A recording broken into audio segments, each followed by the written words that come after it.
There's a great story coming out of MIT from the Tal lab that shows that Borrelia, which causes Lyme disease, spends 1/5 of its genome avoiding the complement system. So if you have an undiagnosed complement disorder, guess what you're going to get? You see that bug, you don't know how to fight it because it's figured out how to get around your systems.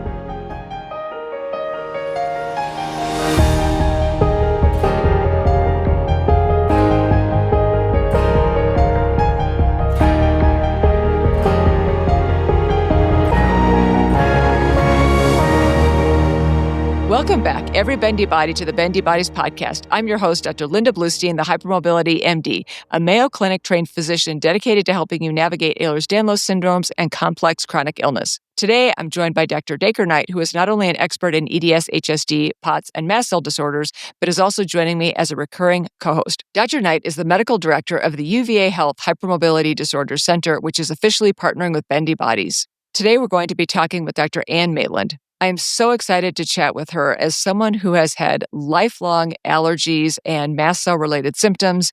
I am always intrigued to learn what the latest information is in this very, very important allergy and immunology space. Dr. Maitland is the medical director of the MUSC Ehlers-Danlos Center and an associate professor of medicine in the Division of Rheumatology at MUSC. She is a nationally recognized expert in allergy and immunology with a focus on improving access to care and advancing the diagnosis and treatment of immune-mediated conditions, including mast cell activation disease. Dr. Maitland collaborates on innovative, multidisciplinary care models for complex disorders like Ehlers-Danlos syndromes. She serves on national committees and scientific faculties dedicated to mast cell disease, health equity, and integrative medicine, and is a fellow of both the American College and the American Academy of Allergy, Asthma, and Immunology.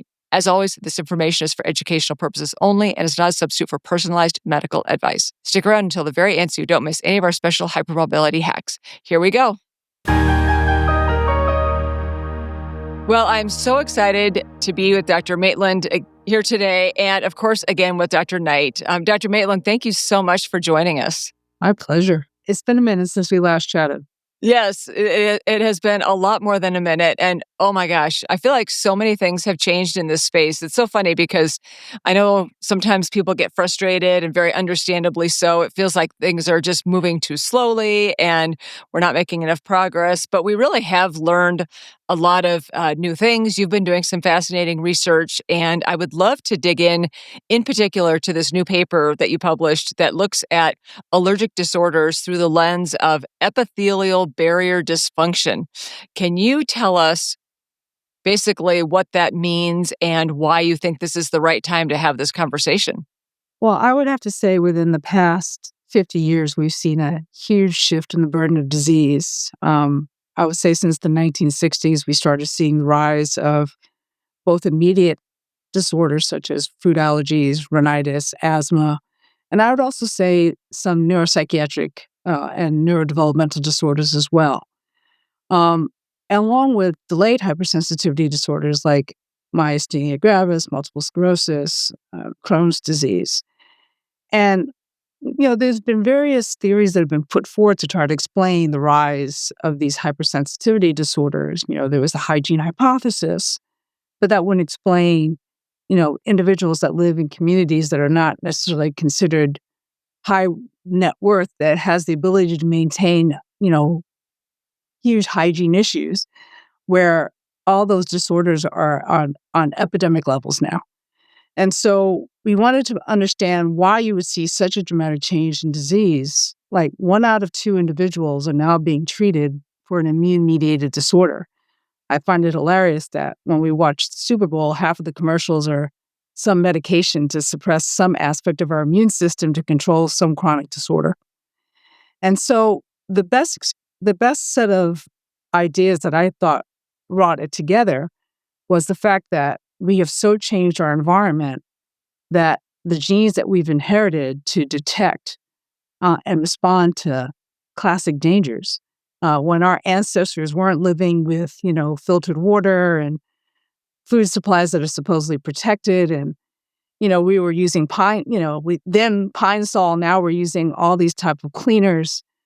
The fact that our food supplies have been completely changed, I find it interesting that when we go to Europe, their refrigerators are like a third of the size because they buy everything fresh, not shipped from, Colombia on a boat, and hopefully lands on your local market where welcome to New York. You buy it from a vendor on the street, where our food supplies have completely changed. The air quality and the time that we spend indoors versus outdoors, all of these are insults to the borders that separate us from our outside environments.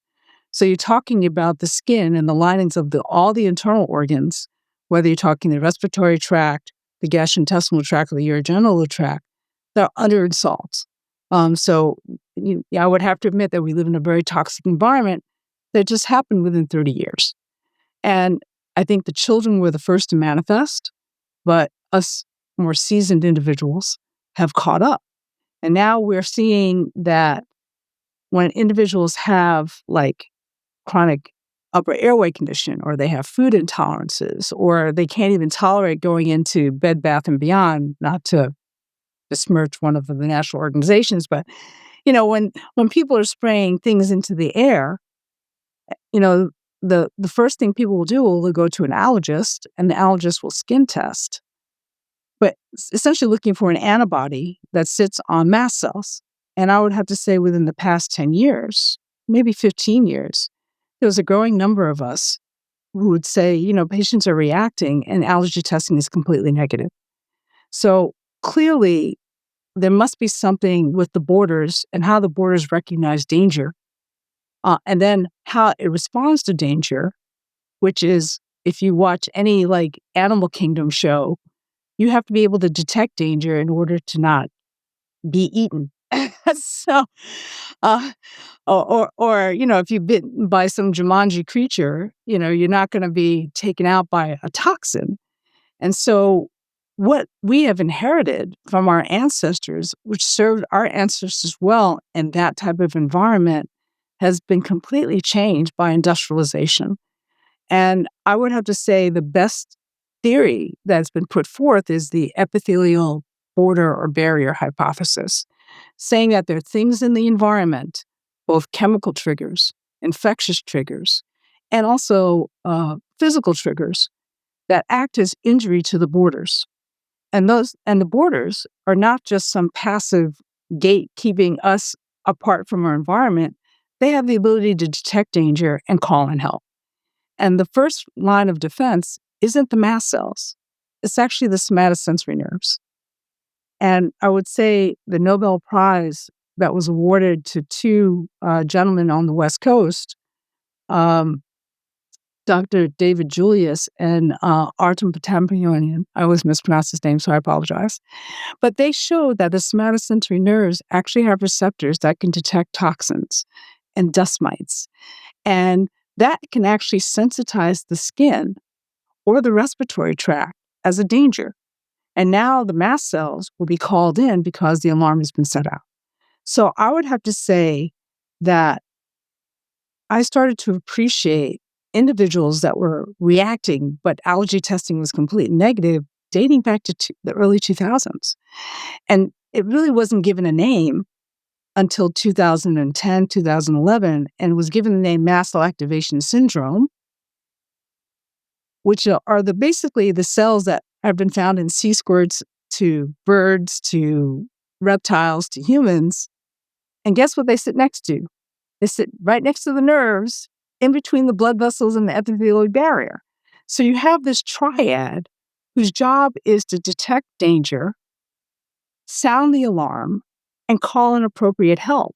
And the help that gets called in are the mast cells because they have a lot of potent chemicals, which is great if you got bit by some snake or spider or you got some physical injury.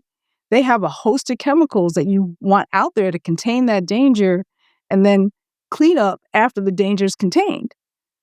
But these poor cells that have been profiled as like bad characters that should have been eliminated. Well, last time I checked, there's not a single human alive that lacks mast cells. So I think it's unfortunate that we treat the cells that we've inherited as one-trick ponies. And it is an interaction with all those cell systems, which are represented in every organ system of the body. You have the connective tissue, you have somatosensory nerves, and you have elements of the immune system with the mast cells as the resident defense. And if you get an exposure that your body thinks it's dangerous, it will respond. And unfortunately, this defense, and understand the biggest burden of disease outside of industrialized nations are parasites. And so the default pathway when you don't detect a bacteria or a virus has been co-opted from the defense against parasites to responding to these triggers like forever chemicals, microplastics, the fact that the average American spends like 90% of their time inside of something manufactured. How we live, what we drink, what we wear, how we sleep, how we spend our time has been completely changed in less than 30 years. And that has completely confused our defenses that have been operating in our ancestors for millennia upon millennia. So I would have to say the timing of it is we started seeing a huge rise after the AIDS epidemic came under control to food allergies, rhinitis, asthma, eczema, irritable bowel syndrome, right? Which is basically meaning the gastroenterologists don't see any inflammation. No, they don't see any inflammation because it's all happening in the borders. And until we get better testing, I think we need to lend a hand to elaborating this triad of the epithelial border, the nervous system, and the immune system, with mast cells being front in this. They talk to each other all the time. And if the danger signals aren't there, the body can stand down. And so you're less susceptible to be reacting to harmless substances. But if that danger signal is always there, think about a police officer who is, been in a firefight after firefight after firefight. And then he hears a little, what do you think he's going to do? Or she, sorry, don't want to. They're going to unload, shoot first, ask questions later. And so I think what we have seen is this raise in the alarm, which then increases the susceptibility for mast cells to be recruited for allergic and a host of non-allergic triggers that causes this chronic subacute compromise of the border. And that border allows stuff to get in that now shouldn't be there. Now is interacting with the nerves and the mast cells. So you have this, if you want to, for lack of a better word, chronic leakage of the skin, of the respiratory tract, and the gut. And as that stuff gets in, this is respond, danger, respond, and then sort it out later. And which makes sense when we were living like in small villages near and I would have to say, just to pivot, why I think individuals who have hypermobility, it's almost a two-edged sword. Like if you ask individuals that are hypermobile, how's your sense of smell? How's your sense of taste? How's your sense of hearing? They're the ones who can smell gas like a mile away, which serves you well if you're in a village, right? And you hear this, you're the one who's going to be the early warning signal, like something's coming, pay attention, look around. But I think we are so overstimulated with physical stuff, chemical stuff, sound stuff, that alarm never stands down. And that had led to the co-opt of a defense that was really important when we weren't so surrounded by so many industrialized aspects of our daily living. So it's a long explanation to say that how we try to deal with our environment on a moment-to-moment basis when the environment was completely changed in 30 years has led to a rise in hypersensitivity disorders. And I would say that the individual, which includes the release of chemicals from the mast cells that have the ability to modify the integrity of the connective tissue. Yeah, I was going to ask, thank you so much for that excellent explanation, and boy, does that make a lot of sense to me. And I have to add in a little story here about when I was probably around 8 years old, which is really kind of funny because that was before I knew that I wanted to be a doctor or whatever. But I told my mother, and that kept getting repeated back to me, you and I will never get like this, big cancer that we didn't know about for years and years and years, because I knew even from that young age that I was very aware of what was going on in my body. And I knew that my mom and I were alike and my dad was different. So it's kind of funny that you're saying like we're the canaries in the coal mine, right? I've known that since I was a child, that I was like that. So when it comes to connective tissue disorders like hypermobile, EDS, and HSD, are you saying that, or through this hypothesis, do we think that there's a certain number or a certain proportion of this population that has these conditions as completely inherited, uh, you know, uh, properties through this change in the environment? Maybe some people, maybe there is a genetic component that predisposes us, or because generally we think of hypermobile EDS falling into the hereditary disorders of connective tissue. How does that work? So I look at how connective tissue can go awry is either you have intrinsic defects in the collagen or extracellular matrix, right? Or you have defects in the components of the immune system that have the ability to modify the connective tissue. So I would have to say, and I would argue that hypermobile Ehlers-Danlos syndrome and hypermobile EDS spectrum disorder is an acquired connective tissue, because I think the genetic mutations are actually in the immune system that has the ability to react to the environment. And it can start in utero, which has been shown by several experiments, right? Where if you look at, for instance, children born in Harlem, and if they live within a block of the bus depot, right, those children are much more likely to have intrinsic asthma, not allergic asthma. They'll start off with intrinsic asthma, which will then cultivate into allergic asthma. But if you go 5 blocks away, they're less likely to develop intrinsic asthma. So, and here's the thing. Everybody thinks about mast cells coming from the bone marrow. No, they actually come out of the embryonal sac. And they march along as the embryo is dividing, as the mast cells and the nerves are talking within the connective tissue to modify the connective tissue. So I would have to say you have and think about the fact that we warn women there's certain exposures that you should not, put yourself at risk for if you're pregnant, because those exposures can affect the development of the baby.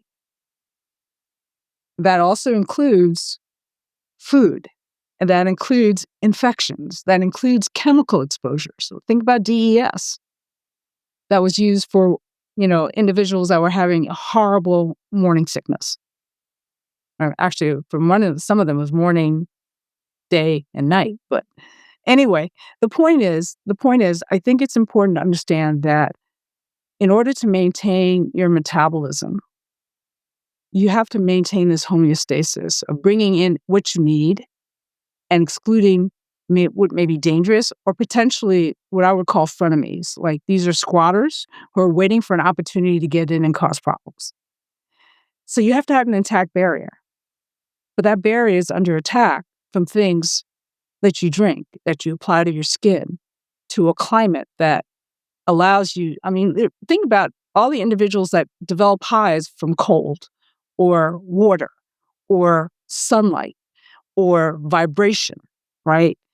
Which will cause them. And by the way, some of these individuals that have chronic urticaria, which is now called chronic inducible urticaria, meaning it's the nerves that are telling the mast cells to go off, then they have now shown that if you have chronic urticaria, you're at increased risk for developing autoimmune and hypersensitivity disorders, and you have a higher risk of comorbidities for diabetes, neuropsychiatric issues, hands down. And actually, I would have to say autoimmune mast cell disease is more common than any of the top 5 autoimmune diseases that we have. And so you would say, so, and I'm just getting this summarized in my mind too, because I've gone through your paper, Dr. Maitland. It's excellent, and I understand what you're saying as well.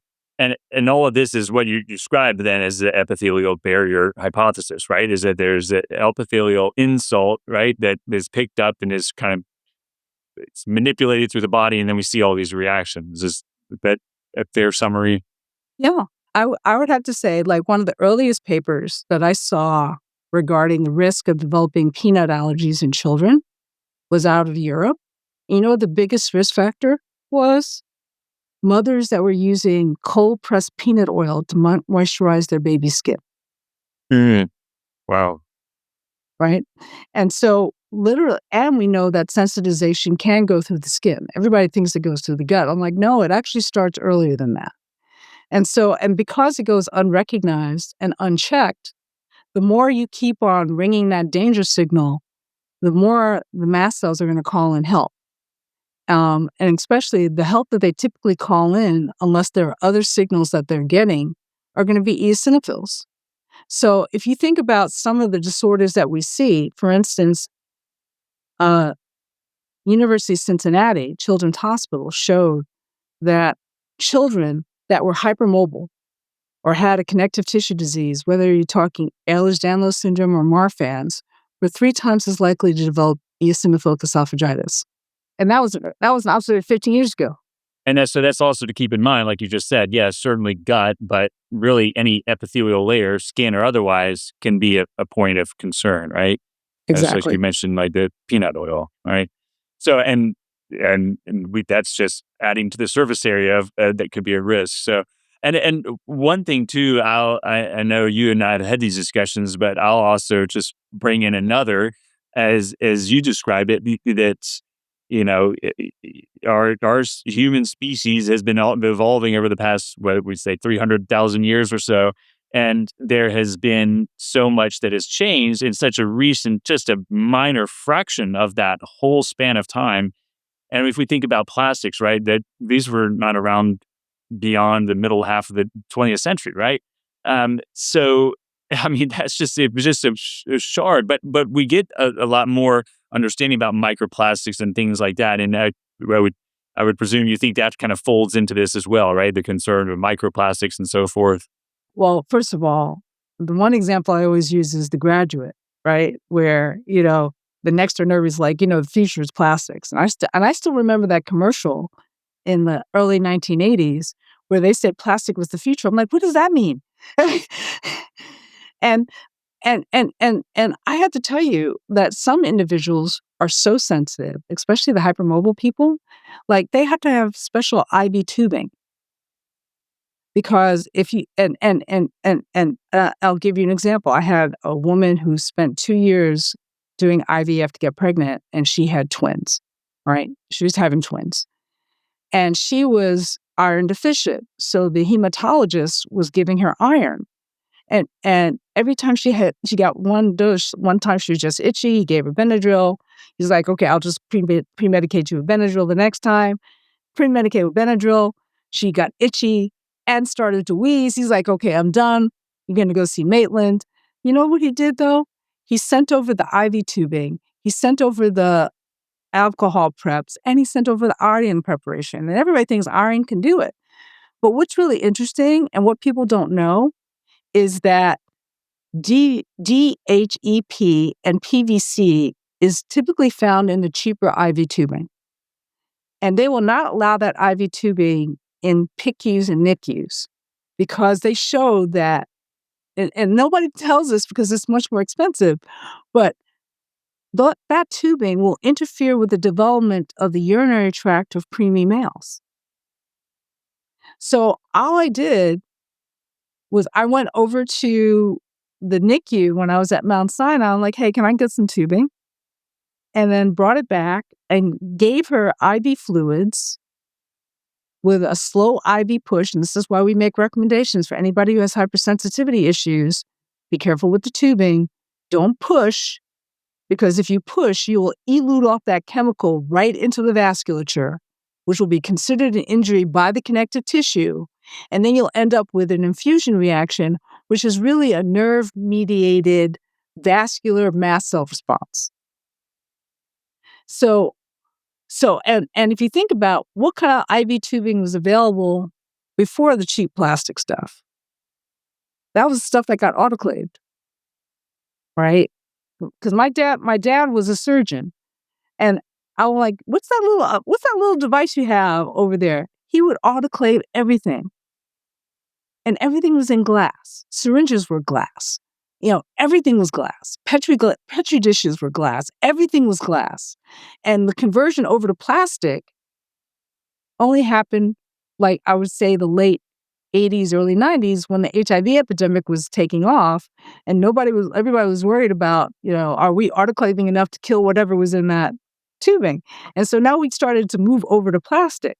And just think about the fact that there's certain individuals that can't drink water out of plastic bottles. They had to remove BPA. Why did they have to remove BPA?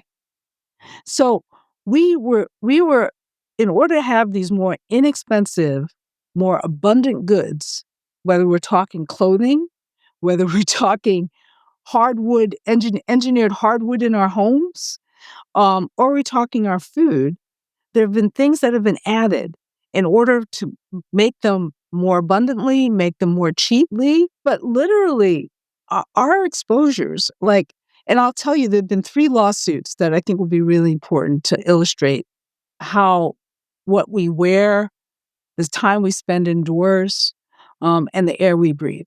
So we already talked about the babies being born near a bus depot, or a farm where they're fertilizing, doing air fertilizing, because I understand the unmet need for rhinitis, asthma, food allergies is a urban issue, but it's also a rural issue, right? Because of dumping, you know, and so Spreading and spraying. Yeah. right. Take lumber liquidators, right? They had a huge lawsuit because they imported engineered hardwood from China that was off-gassing formaldehyde that was installed in numerous homes. Wow. And they had Wow. it was discovered that the homes were issues. They had to do tens of millions of dollars of payouts. And all of a sudden, Lumber Liquidators became LLC. And LLC just filed for bankruptcy, right? That's one. Number 2, Delta Airlines, and they're celebrating 100 years. So I look at these commercials, I'm like, yeah, that outfit back in the 80s that was kind of purple, didn't y'all have a lawsuit? So the way they made those uniforms actually caused people to develop rashes. And so they had to pull the clothing line because of how the clothes. And Dr. Bluestein, you have to admit, and Dr. Knight, you have to admit, you have some patients that can't get into new cars. They can't go into new homes because they're off-gassing. Right. Oh, yeah. And what do you think is detecting that off-gassing? That's not the mast cells. That's the epithelial barrier and the somatosensory nerves. Yeah. Oh, that's so fascinating for a couple of points. One, I have a family member that was just recently in the hospital and received multiple antibiotics through, slow IV push. And as an anesthesiologist, I know that slow IV push doesn't always mean that slow. People want to get onto their next task, right? And they felt very ill every time something was, and this is somebody who has kind of known mast cell or likely mast cell problem. So that's so interesting because I knew that the tubing, could be problematic, but they were in a hospital setting. So hopefully they had at least somewhat better quality tubing because I worry about these infusion centers. Yeah, I'm going to get to that because this is so important. And I worry about infusion centers that are, of course, probably going to buy, the least expensive thing. So the $1 million question, what do people ask for? What do people request? Unfortunately, we got the rich door and the poor door, right? So I think you can request for that type of tubing if you're paying for it out of pocket. But, and in the hospital, I can tell you, I still have patients that have reactions. And so there are some tricks I've learned along the way. Like I will coat the syringe and I'll coat the tubing with a little bit of Benadryl before I do, just to kind of stabilize, get that Benadryl in beforehand. And again, I tell Like them liquid Benadryl. put it in a bag and run it first. right? And then same thing with famotidine, because the H2 receptors are all on the vasculature, right? Put it in the bag, run it slow, and then run whatever you're going to do. But one receptor that is getting more attention from allergy immunology is called the MRGPXR2. And this is the receptor that's responsible for red man syndrome from vancomycin. And it has the ability to detect anesthetic agents. It has the ability to detect antibiotics like fluoroquinolones, which is why we tell people, and I don't know, I'm going to date myself, but Dr. Bluestein and Dr. Knight, you might want to chime in on a fluoroquinolone that was pulled off the market, I would say in the early 2000s, and that was trovafloxacin, which was used for a lot of gastrointestinal infections. It was great for killing those GI bugs, but it was also great for killing the liver. And so that's why it got pulled out of the market. And this is also why we tell people, if you have a urinary tract infection or a respiratory infection, you might not want to exercise when you're on like any of these fluoroquinolones. You got to be careful about that. And this is also why we tell a lot of the patients that already have joint laxity that can be influenced by mast cells inappropriately releasing these chemicals, right? And by the way, I just want to point out, everybody really treats, again, mast cells as a one-trick pony. In the they were identified in the 1860s in frogs. Last time I checked, I've not seen a peanut cause anaphylaxis in a frog. And they didn't get a job. They didn't get a job until 1989. So 100 years after they were identified in every part of the human body, they got a job when we started seeing a rise in allergen-triggered mast cell disease. So 1989 to 2000, we started seeing a huge rise in people having reactions, and allergy testing didn't explain it, and systemic mastocytosis, which is a clonal mast cell disease, didn't explain it. So that's where the term mast activation syndrome comes in, because we know you're reacting, but it ain't due to allergies, and it's not due to you having this clonal mast cell disease. So we're going to just say your mast cells are twitchy, right? And focusing on mast cell degranulation or secretion of certain chemicals that cause hypersensitivity reactions, because mast cells kick out a lot of chemicals. So checking a heparin to see whether or not you're having a hypersensitivity reaction doesn't make any sense to me, right? Because that could be released because mast cells participate in tissue remodeling. So I think we need to separate out the fact that this is a multifunctional cell that produces a lot of chemicals, including enzymes that can modify the connective tissue. And so I think if we start thinking about mast cells being twitchy, now the next question is, why are they twitchy? And are you sure you're not missing something else that looks like twitchy mast cells? And so we put a paper out in 2022 showing, I did a retrospective study with over 980 patients coming through saying, I have mast cell activation. And so I had to get a glass of water, look out the window, take a deep breath, and get back to their story. And interestingly enough, out of those 980 people, 1 out of 5 had evidence of mast cell activation disease, because tryptase isn't released in every type of hypersensitivity mast cell triggered event. They had evidence of hypermobility. And interestingly enough, they had evidence of antibody deficiency. So they had evidence of hypermobility and hypersensitivity due to secondary mast cell activation disease, meaning the mast cells did not have enough antibodies to recognize that bacteria or that virus. And because it was less efficient in recognizing that pathogen, it's kind of like a police officer showing up to a fire. Lovely that you're here, but do you know how to put out that fire? Right? And so, and the police officer, being a good servant to the community, is going to do their best, but they can potentially make the situation worse. This is what mast cells do. It has to be Goldilocks. You want them doing that type of activity to contain a danger. But if it keeps on thinking cold temperature or a certain wave of sunlight or perfume that you walked into a store with is a danger. Now you're releasing these chemicals that can kill, that can change blood flow inappropriately. And guess what? Without a pathogen there to absorb all those wonderful, juicy, chew-em-up chemicals, it is the connective tissue that takes the hit. Wow, this is such fabulous information. We're going to need to take a quick break. When we come back, we're going to talk about some of the specifics, I think, regarding diagnosis, differential diagnosis, because people, we have the ICD-10, right? So as clinicians that are listening are going to be like, well, when I'm working somebody up, what do I do? What test should I order? What is the diagnosis I should be thinking of, or the differential diagnosis?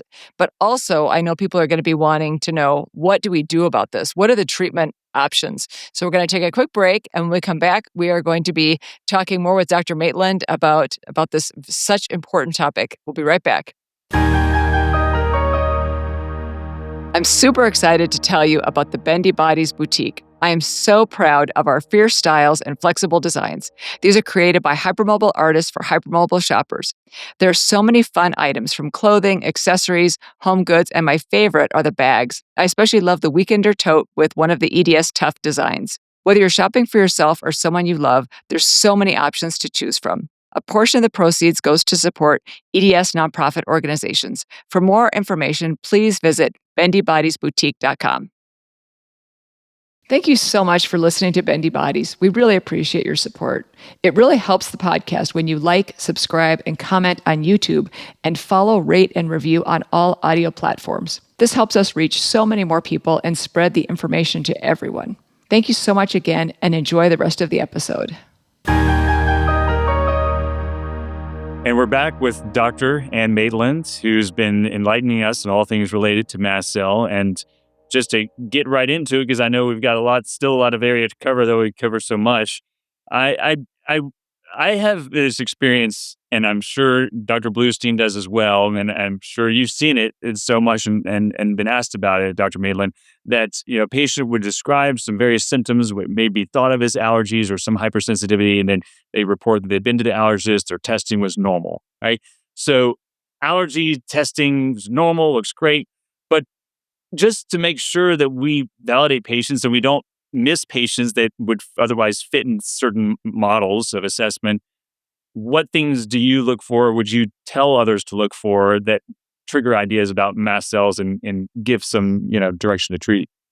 So I think if you're going to use the lens of nerve immune disruption, you want to and more specifically, if you want to use the proposed criteria, and understand we still need more help with the criteria, but I've been using the same criteria, and there's 4 things. Do you have evidence of multi-organ system involvement? Knowing that the top 3 manifestations of individuals having mast cell activation syndrome is the skin, the gut, and neuropsychiatric, right? Secondly, but it can happen in any organ system. For instance, interstitial cystitis or bladder pain syndrome. In the United Kingdom, they diagnose this by doing a biopsy of the bladder, staining for mast cells, because if you don't stain for mast cells, you won't see them. And the bladder wall is chock full of mast cells. That's how they secure the diagnosis, right? And so, remember before I said that chronic urticaria, chronic spontaneous urticaria, and inducible urticaria, we know 1 out of 5 Americans has this for more than 6 weeks. So not small, right? So we know the skin is taking a hit. So if you have somebody who is flushing, itching, urticating, breaking out in hives or swelling, that's one system, right? And you only need 2 systems to go to the next criteria. Are you having irregular heartbeats? I had a patient who she was eating, one of these cereals that had almond flour in it, and she actually didn't know that she had almond allergy. So she was actually having low-grade anaphylaxis every time she had breakfast, right? So anaphylaxis, the way we define it, besides, pornography, it when you see it, because that's exactly how anaphylaxis is treated. So if you have skin, gut, neuropsychiatric, labile brain fog, or mood disorders, they need to be counted, okay? And so I have a standardized questionnaire of classic immediate mast cell triggered events that impact the skin, the gut, the brain, the central nervous system, the urinary tract, and the joints, right? I count them all, right?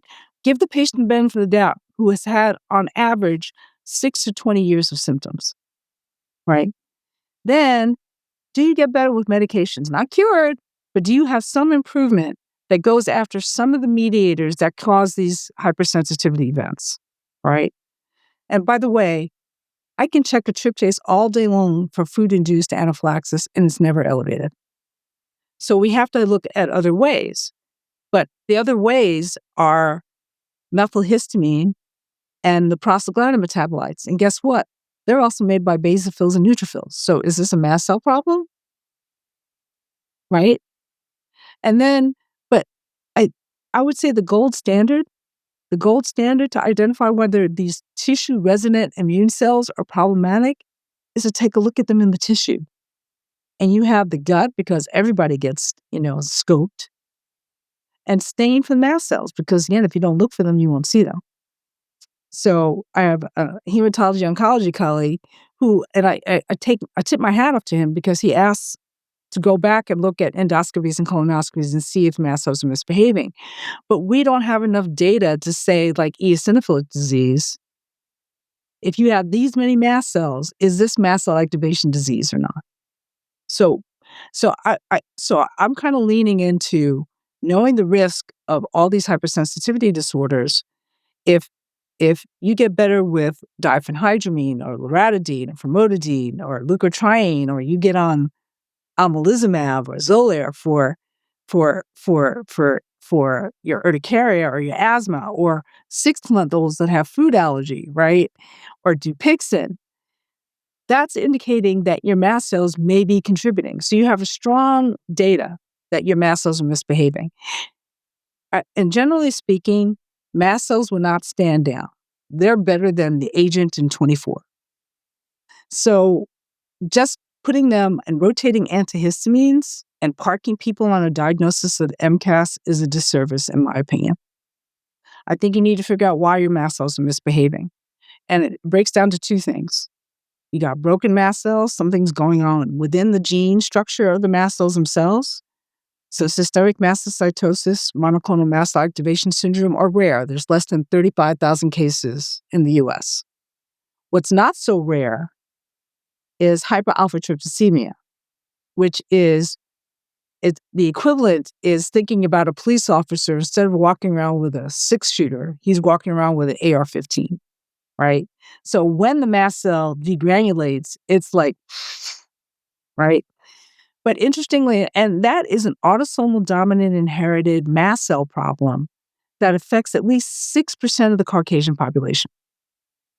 So when this was reported in 2016, just when we came around with the new criteria for EDS, what was fascinating is that although it's autosomal dominant inherited, it wasn't full penetration for all those that inherited those increased copy numbers, which is telling me the mast cells have to be triggered to release. And so, and I have to tell you, I've taken care of identical twins who had, and fraternal twins who have had HAT, and one was horribly unwell, and one was okay, right? So you've gotten the story, you've gotten the ability to see if they respond to medications that keep the mast cells quiet, and you got lab data that suggests it. Now you want to figure out, you have broken mast cells? And I would have to say the majority of patients that I see, it's not broken mast cells, it's mast cells breaking bad. You have positive allergy tests. You have antibodies against the mast cells, which is chronic spontaneous urticaria, which is prevalent in the US, right? You have people who have undiagnosed immunodeficiency disorders. Again, using the analogy of a fire, the police show up because the fire trucks haven't come, right? That's the issue with immunodeficiency. You're waiting for help and it ain't coming. And that's what immunodeficiency is. You have an undiagnosed complement disorder. And this is where I'm going to pivot very quickly to infectious agents. So the pathogen that causes Lyme disease, there's a great story coming out of MIT from the Tau lab that shows that Borrelia, which causes Lyme disease, spends 1/5 of its genome avoiding the complement system. So if you have an undiagnosed complement disorder, guess what you're going to get? You see that bug, you don't know how to fight it because it's figured out how to get around your systems. And so that's why we're seeing, the question is, why are we seeing a spectrum of disease from this one pathogen? And that's no different than COVID. Why are we seeing a spectrum of disease, right? Because it's a dance. It's the pathogen and what you're bringing to that party, right? And not everybody's bringing the same tools, right? So misbehaving mast cells by 2 or more organ systems. You get better with tricyclic agents, biologics that target mast cells, antihistamines, leukotriene triantagonists, mast cell stabilizers such as catodafin or cromolyn. And I have to tell you, it's hit or miss with these medications because guess what? Mast cells can cause hypersensitivity disorders without degranulation. So that's why cromolyn might not work. And that's why catodafin might not work, right? And it has different activity in different organ systems. And then the second set of tests is really, why are your mast cells misbehaving? And so I will do a screen for, if you haven't had allergy testing, which is unusual, I will repeat it through the blood, and I'll also see where your total IG level is. I'll see what protection you have against things I hope you were vaccinated against, like strep and pertussis, right? And we're picking up, thanks to South Carolina's epidemic of measles, I'm picking up people who've been vaccinated against measles and don't have any protection against it. So there are people who are running around with immunodeficiency disorders that don't know it. And then the thing I learned back in 2011 is when I find somebody who's bendy and tall, that hypermobility travels with hypersensitivity. And why? Is because we know that people are bendy. What do they have? They have proprioceptive deficits, which means that somatosensory network that's supposed to be keeping the mast cells quiet with CGRP or glutamate or substance P, right, are triggering those mast cells because the proprioception is saying, you know what, I don't like where you're in space right now. I close my eyes, my feet are up, and I can't settle down. So we have a lot of people who have restless sleep because that proprioception is not telling them they're in a safe space, right? Or I'll hear, I was a dancer, then I twisted my ankle and I was like a house of cards. I could never go back to dance. Or I can swim like a fish, but I can't run on land. Like these are all clues that something's going on with how your body's perceiving where you are. Your GPS is a little bit off. So I will screen for immune dysregulation. I will screen for proprioceptive issues. And I will screen just with a questionnaire, borrowing from the French, who've been doing this for 25 years. They have a 9-question questionnaire that if you answer 5 of those questions as a positive, you have greater than a 97% chance of having an Ehlers-Danlos variant. Wow. Well, I think that's all to say that there's a lot more going on. To answer my question very thoroughly, there's a lot more going on than just allergy versus non-allergy. If you're told that you don't have an allergy, then much more to think about, as you just illustrated for us. So thank you so much. And I want to make sure that we get these resources because I can anticipate the emails coming. I want to see those questionnaires that you mentioned. So if you're able to share any of that with us, we can either link it in the show notes and or share those as resources on the website because this is so important. You're talking about workups that people can do, and if they are working, if it's either a clinician listening or they're working with a clinician that's open-minded and willing to do these things, fantastic. But then I want to also move on to also talking about treatment because there's going to be people listening to this who are like, I don't have somebody to help me work this up, but maybe they can do some things on their own, like you were talking about, avoiding microplastics or, some swaps in their foods that they're consuming, various different, over-the-counter medications, for example, maybe some supplements or things like that. So can you give us some ideas of next steps that patients can take? So I definitely do avoidance measures. I tell patients, Be careful about, I'll say cotton is a safe thing for you, right? Including underwear, right? I would also say stick with hypoallergenic, CeraVe or Vanicream products because they don't have all those fragrances and additives that allow it to sit on the shelf. Stay away from processed foods because those additives and emulsifiers are direct hits to your gastrointestinal lining, right? Try to get outside and walk. Don't rely on your car. Like, just try to walk and maintain your conditioning. And I have to tell you, I've seen individuals who have cervical spine instability and they get the surgery, which restores the vagus and adrenergic balance, and their hypersensitivity reactions start to ease off. So this is where working with a occupational, physical, or speech therapist who's knowledgeable about your hypermobility and tissue fragility, so they won't have you, like I had a patient last summer who, she's 17, she likes to ride horses, she fell off a horse. She keeps on complaining that every time she lifts her hands this way, she has a lot of pain in her hands. I'm like, you can't go back to horseback riding and you can't do volleyball until that gets evaluated. Gets evaluated by a physical medicine person who didn't appreciate that we had an upright MRI. So, and sent her for swimming, which was safe. But the swimming PT didn't know that she was hypermobile and had to do stuff on land first, including a plank,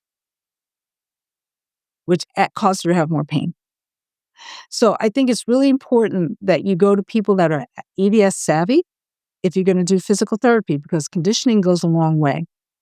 We have women who have increased susceptibility to having bad menses, have really bad mood disorders around their cycle. There's something to be said about exercise and getting that estrogen more balanced, because that nerves and mast cells look for change. And if that change is happening every 28 days, they're going to go off every 28 days. So using medications to kind of keep things quiet, like being a little heavy-handed when you know your cycle is coming with an H1 and H2 blocker, goes a long way.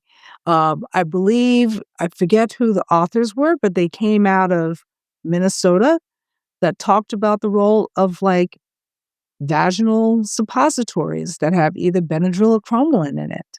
And by the way, the beautiful thing about cromolyn, it is hit or miss, but if it works for you, I find it works really well on the skin, even if it doesn't work on the gut.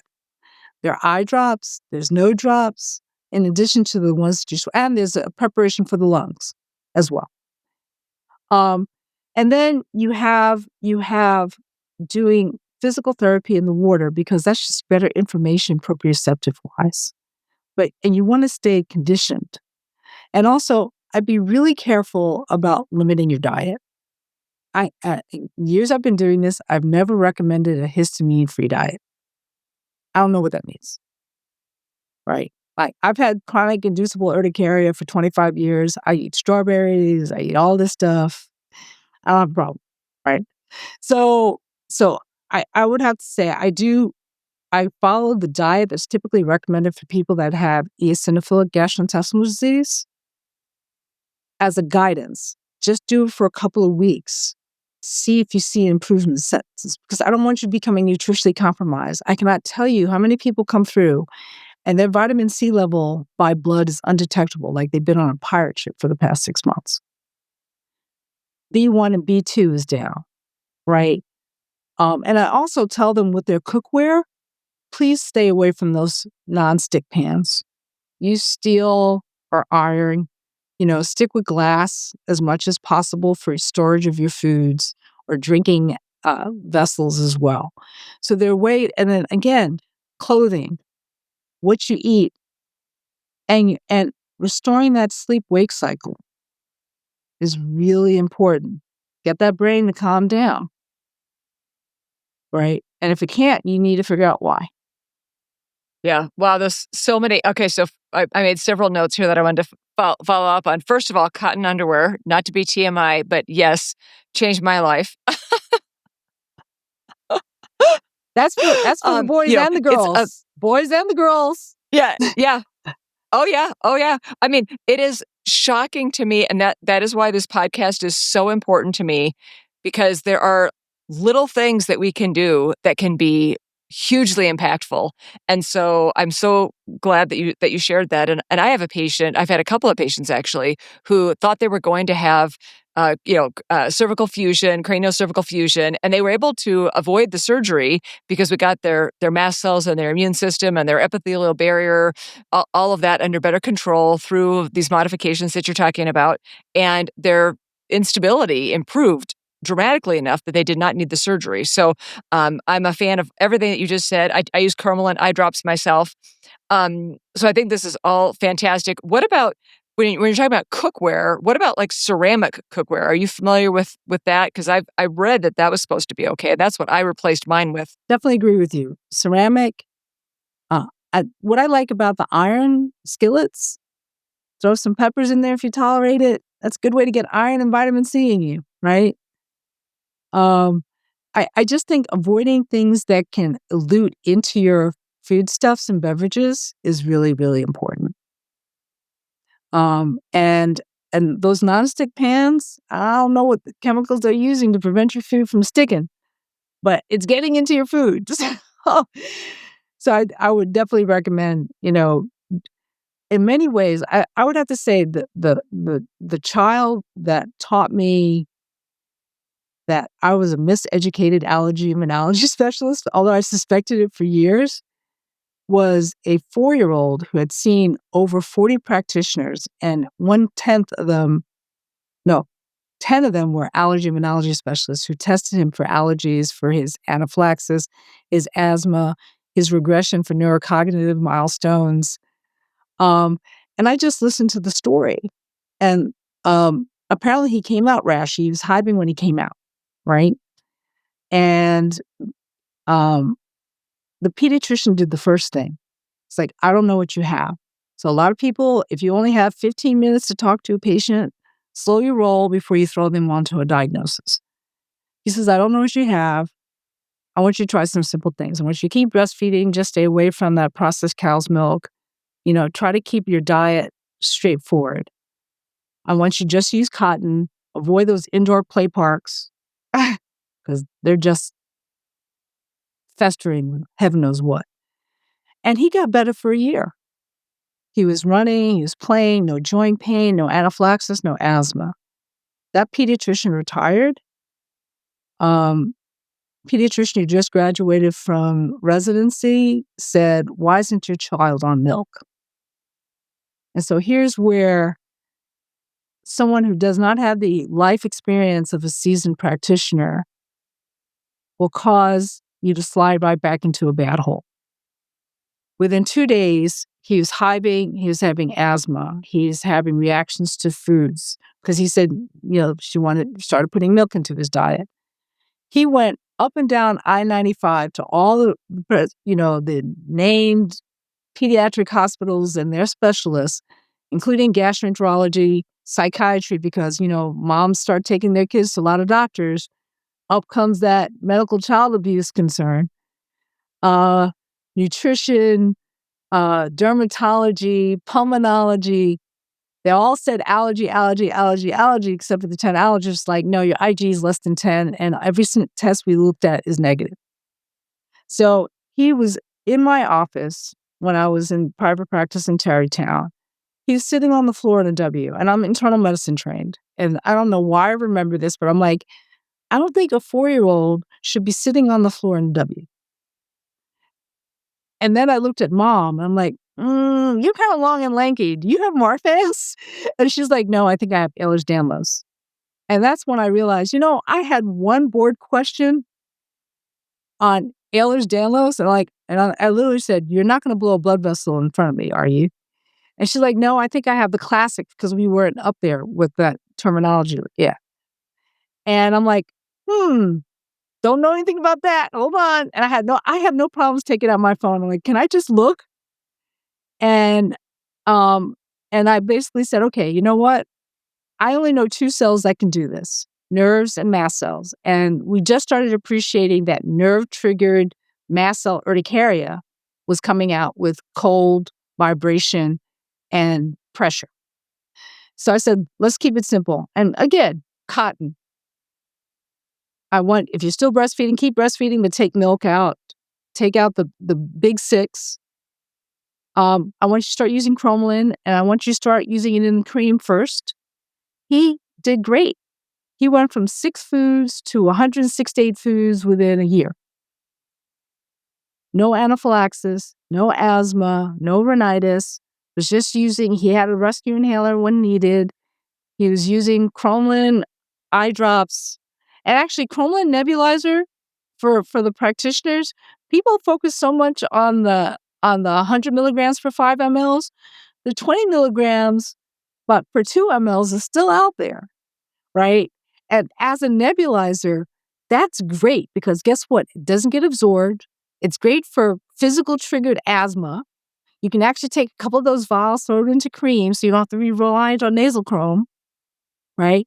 And so you can keep your airways, and if the child is using a mask, you're getting the nose and the lungs and the skin quiet. So you have 2 major barriers that have a little extra protection against this incoming toxic environment.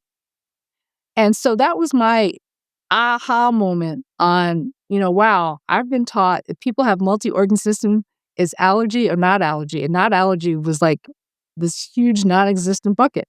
And that's when I got into identifying, and I actually presented an abstract to one of our national organizations with a family of 10, 2 families and then 2 other individuals.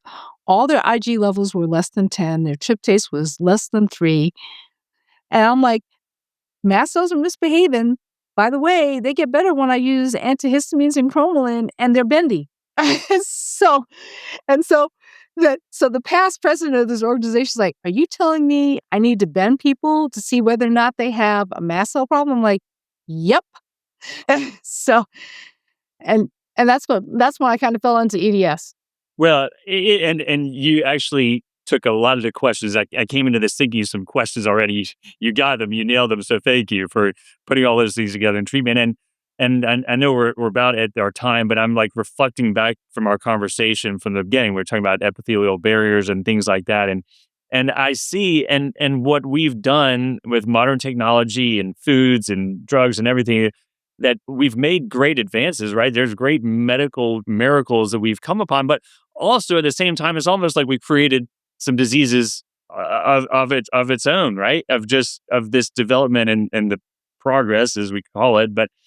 I guess the goal is that we don't want to, with our developments in technology and commercialization, we don't want to continue creating more diseases that just is more of a burden. We want to actually make progress, and I have referred in some other conversations too about Dr. William Mayo's adage that the aim of medicine is to prevent disease. Or the ideal of medicine is to no longer need physicians. But I foresee, and you may agree with me, I foresee that the way things go, that we're probably going to need allergists and immunologists for a long time to come yet.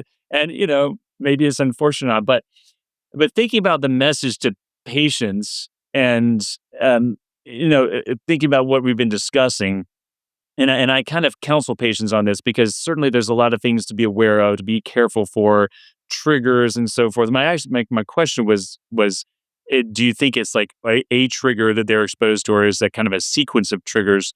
But also, how do you kind of counsel patients to also live functionally so they're not like in a bubble, right? So we're not like we can enjoy our lives and not just try to isolate ourselves so much, right? And it's a balance, I presume, and you've probably refined that over many years. So if I could get one last question in for you, that's it. How do you walk that line? So the last time I checked, tolerance never comes from avoidance. So it starts with a medical home, which a lot of these patients don't have access to for lots of different reasons. I would have to say, for instance, where you've practiced, both places where I've practiced, except for one, had in-house allergy immunology exposures.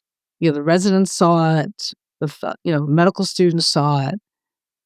But in this country, overall, there's only one allergy immunology specialist for 60,000 residents.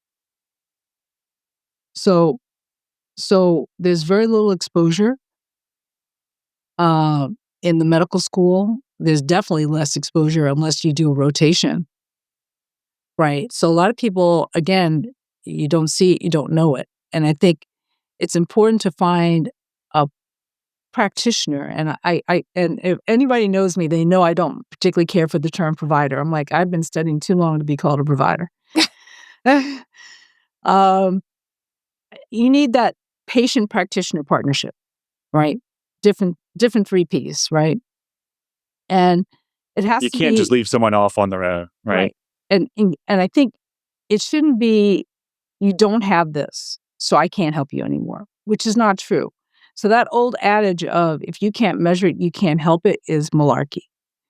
I think if you can't measure it means you have more questions to try to pursue the truth, which is what Francis Peabody said with the golden age of medicine, where one of the sections he had was, what do you do about the patients that have nothing the matter with them?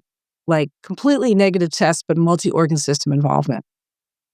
And unfortunately, we so lean into sickness that we're not able to see paths to wellness. So the first thing I would tell patients is you need to partner with a practitioner who can help you navigate this very rugged healthcare system. Like, I just met a young lady who was seen by a gastroenterologist outside of the state of South Carolina, who actually came in with a timer on his lapel and said within 15 minutes, ding, you have Crohn's Oh, disease. gosh. Right? And Oh my God. seriously, drive through, you have drive through gun acquisition. Now you have drive through healthcare advice. So you want to acknowledge this disability. I would simplify things as you try to understand why they're having these hypersensitivity reactions. Is this a structural issue? Is this an intrinsic immune system issue? I think the nerves get caught in the middle, right? In the patients that I see. And the next thing is starting doing empirical trials. So I told the patients 5 things, and I tell them to use it with me for the 2 visits that I'm allowed to see patients. Sorry, I'm working on it. Does that practitioner have an idea about what's going on with you? An idea. What can I give you to make you feel better while I'm trying to figure this out? Because this has been going on for more than a minute. Whatever I give you, I need to warn you about major side effects. So that can be an oxygen concentrator or a cream or just stand out in the sunlight for 5 minutes, right? Then, what kind of testing am I going to get to try to figure out what I think is going on? And then when are you going to come back? Which means they're going to be empiric trials. But I try to weigh the risk and benefit of the trials. And some of those trials, it'll be a step forward. And I pray and work hard to make sure it's nothing more than a little sidestep as opposed to a slip back. And I think if you can find somebody who's willing and able to listen to you and work with you and learn with you, that's what you're going to need, because you have to admit, Dr. Bluestein, Dr. Knight, there's not enough of us in this space, right? And until we get taken down the middle and split, or, Star Trek, I think it's important that the patients educate themselves like they do listening to podcasts like this. There's YouTube videos. There's several societies. You have the Mast Disease Society. You have the Dysautonomia Project. You have Dysautonomia International. You have the Ehlers-Danlos Society. You have, Dr. Knight, you're having an EDS symposium. We're having at Medical University of South Carolina, we're having a symposium.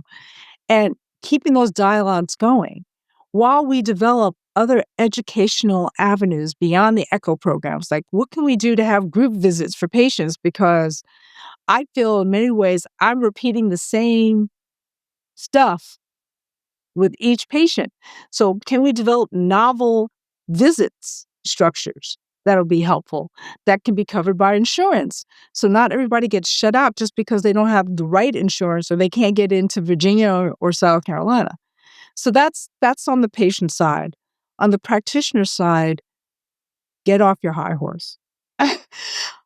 Oh, seriously, I was humbled a long time ago, and I have no problems admitting I make mistakes.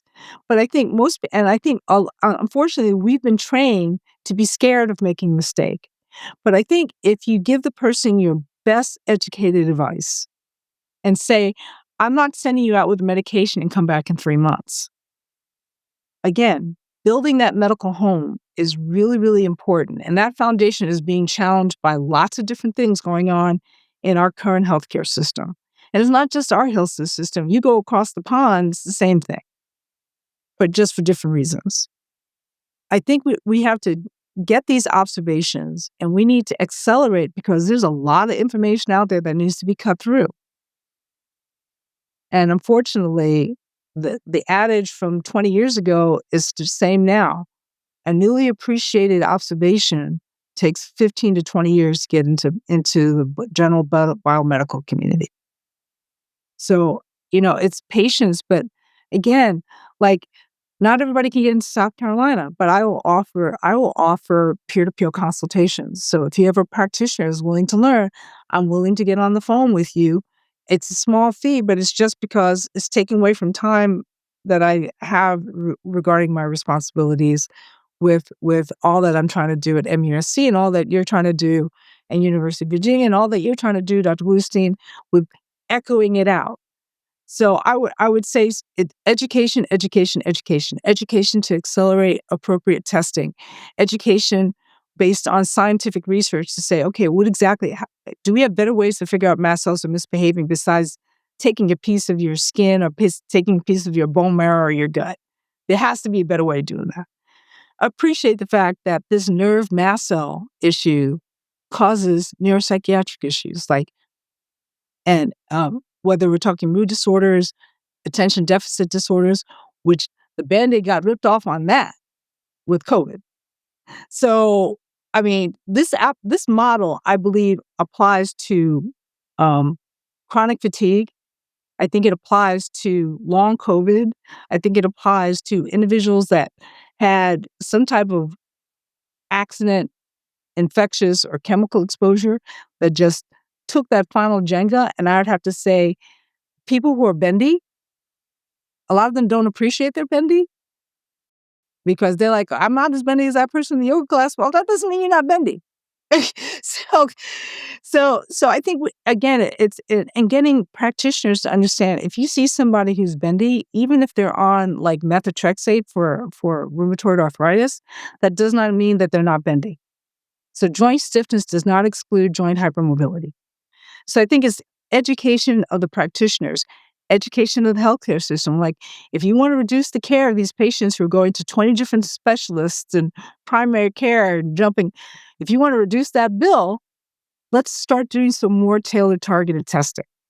Yeah, and I really do think that we could save the healthcare system a lot of money if we did pay more attention, listen to people better instead of these, like you said, the 5-minute visit in and out, and then they're going to come back and, we're never getting to the bottom of things. So I totally agree. And I think that was also your hack for us, right? The partnering with a healthcare practitioner for the patients, to partner with a healthcare practitioner who can work with you and really help you sort this out. Because I've sometimes hear patients say, well, I'm not going to go back to that doctor because they didn't know how to pronounce Ehlers-Danlos.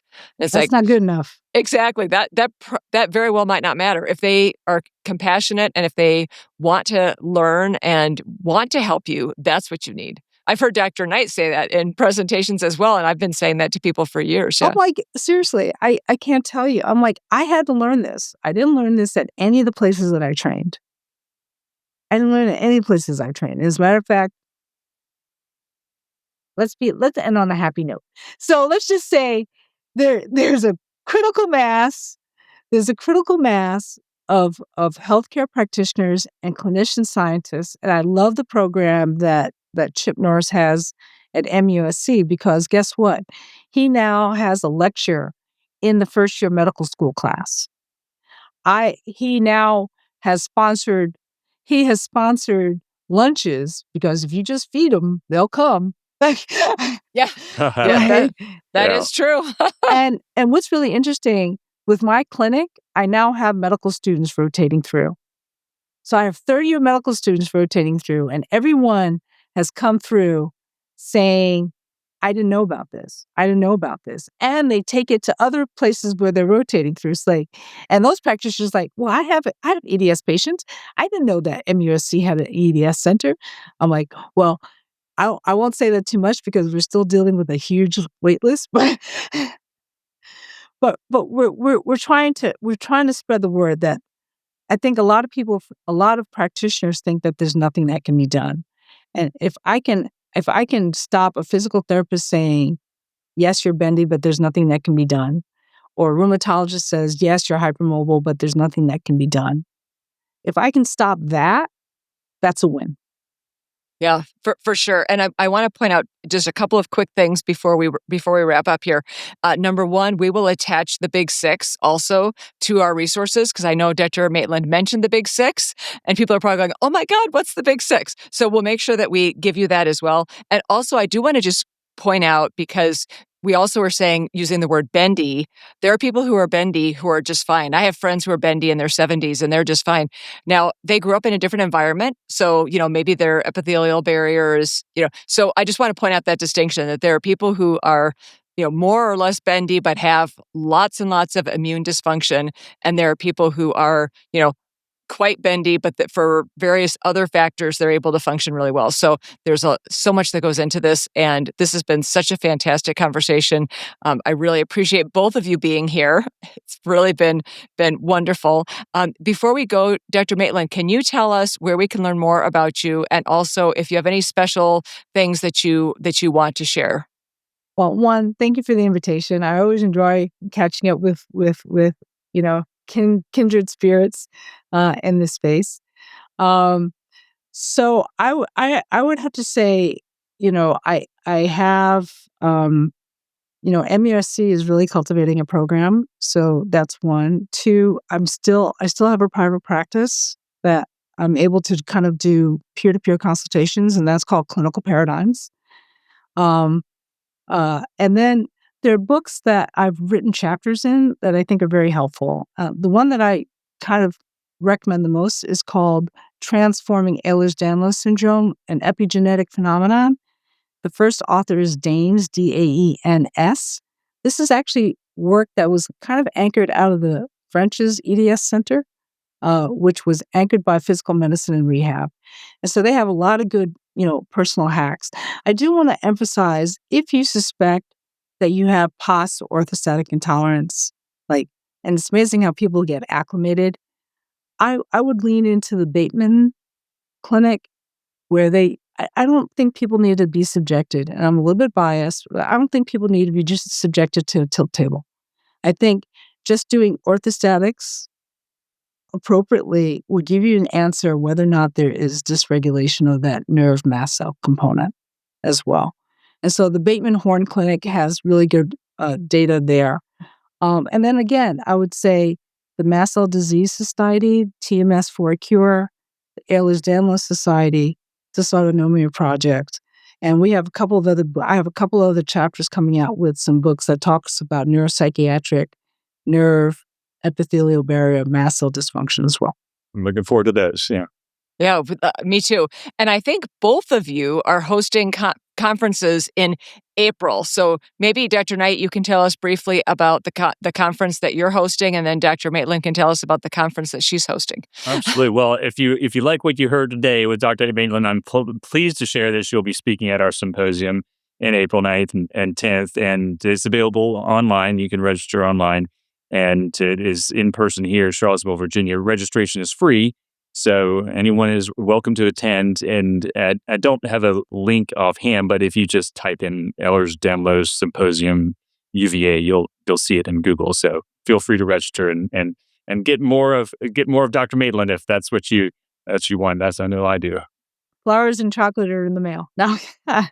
Yeah, right.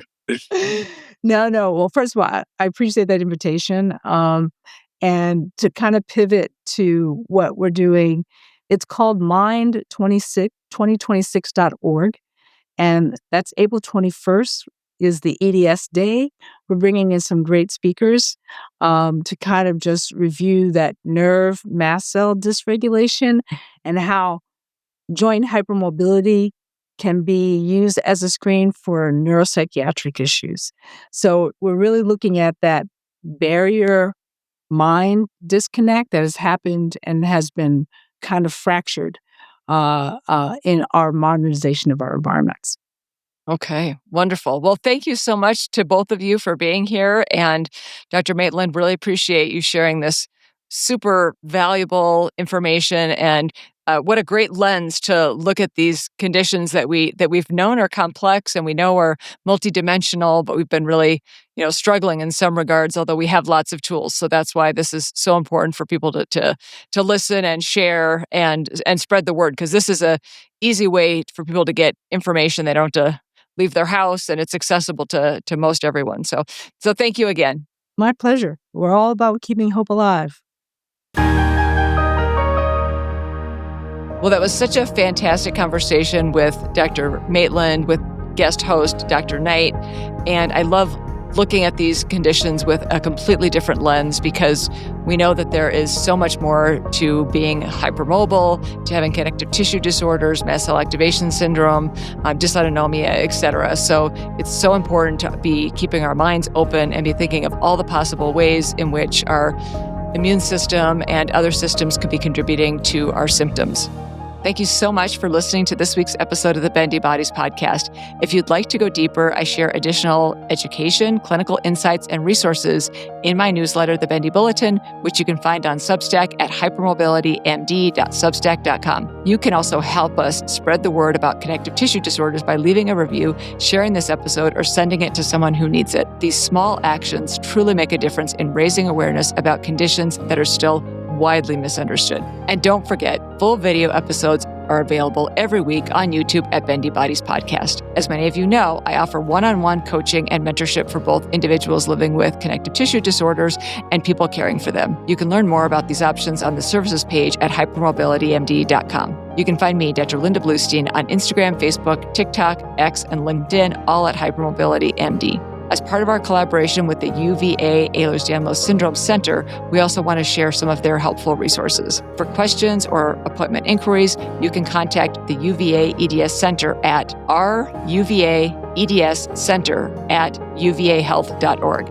Again, that's the letter R as in Robert, UVA EDS Center at uvahealth.org. You can find answers to common questions at uvahealth.com/support/EDS/FAQ. Our incredible production team is Human Content. You can find them on TikTok and Instagram at Human Content Pods. As you know, we love bringing on guests with unique perspectives to share. However, these unscripted discussions do not necessarily reflect the views or opinions held by me or the Bendy Bodies team. Although we may share healthcare perspectives on the podcast, no statements made on Bendy Bodies should be considered medical advice. Please always consult a qualified healthcare provider regarding your own care. For more information about the Bendy Bodies program disclaimer and ethics policy, submission verification and licensing terms, HIPAA release terms, or to get in touch with us, please visit bendybodiespodcast.com. Bendy Bodies Podcast is a Human Content production. Thank you for being a part of our community, and we'll catch you next time on the Bendy Bodies Podcast.